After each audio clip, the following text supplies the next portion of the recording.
You've made a lot of people mad, haven't you, Mr. Patel? Seems so, Senator. Think maybe you made the right people mad?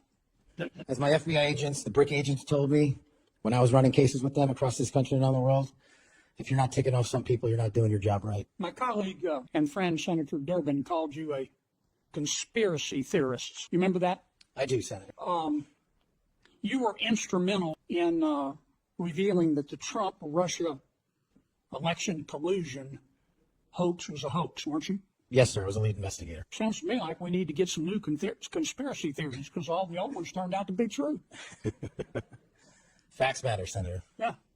I mean, conspiracy theorists are up something like 37-0.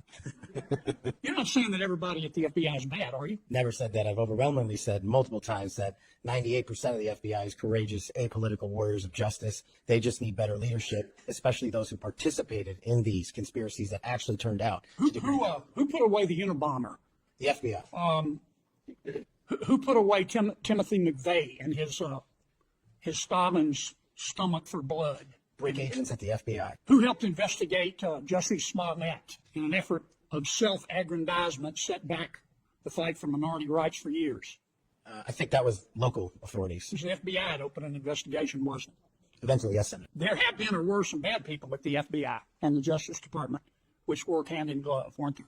Unfortunately, yes, Senator. Secretary Clinton's lawyer, a gentleman by the name of Michael Sussman, had a pass to come and go at the FBI building as he wished. Don't you think the American people have a right to know about the details of that? Not just that, but what a political party was doing with the secure compartment and information facility with direct access to the Federal Bureau of Investigation. Mr. Hunter Biden cheated on his income tax, didn't pay $1.4 million in income taxes over 4 years, and he filed fraudulent returns. He tried to deduct his hookers as a business expense, for God's sakes, and they hit him with 2 misdemeanors before there was a public outcry. Don't you think the American people are entitled to know the details of that? The American people are entitled to a singular form of justice and the details to every public corruption investigation. You remember Peter Strzok? I sure do. One of the lead investigators for Mr. Mueller's Russian collusion hoax? Yes, Senator. You remember when the Inspector General, not his colleagues, turned him in? Inspector General found that Mr. Peter Strzok said, quote, sent an email to his girlfriend, quote, just went to a Southern Virginia Walmart. I could smell the Trump support, end quote. Remember that? He did that while employed at the FBI while working on that investigation. Do you remember when the IG revealed another email by Mr. Strzok to his girlfriend? Mr. Strzok said, quote, I am riled up.